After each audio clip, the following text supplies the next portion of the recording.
From this to this to this to this to this Opo, sinukat ko nga yung mga bago kong dami. Wala na nga akong ginawang tama kasi dinogshow ko yung mga outfit ko. At eto nga, dumating na yung mga in-order ko na mga dami. Opo, maglalaro na naman ako ng ganda-ganda.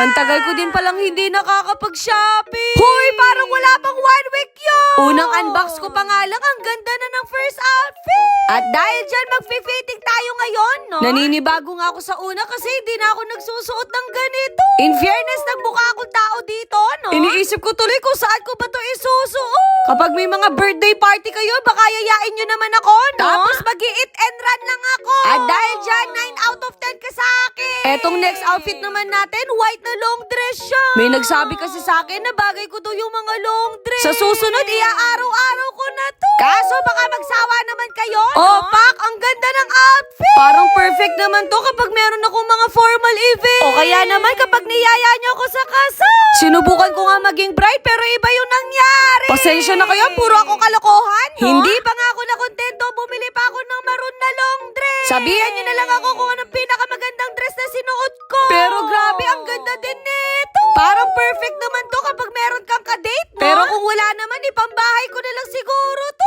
Hoy, sayang naman yung outfit. Pasensya na kayo kapag pagod talaga ako, mas hyper ako. Gusto ko yan.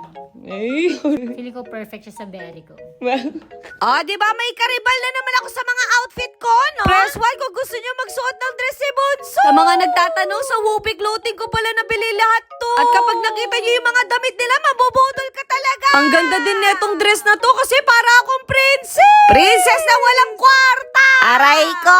Feeling ko tuloy para ako si Cinderella tapos naiwan ko yung heels ko. Asan na ba yung prince ko? Napansin ko nga medyo amoy suka yung kilikili ko. At buti na lang ako lang yung nakaamoy. Kasi baka i-bash nyo ako, no? Deonat spray nga pala yung ginagamit yung gusto ko dito, natural na mineral yung ginamit. Alcohol free at paraben free na rin siya. Hindi rin magkaklag yung pores tapos mamomoisturize pa yung kilikili mo, no? Ewan ko na lang talaga kung mangangamoy suka pa yan. Eto na nga yung last outfit natin. Opo, color pink naman siya.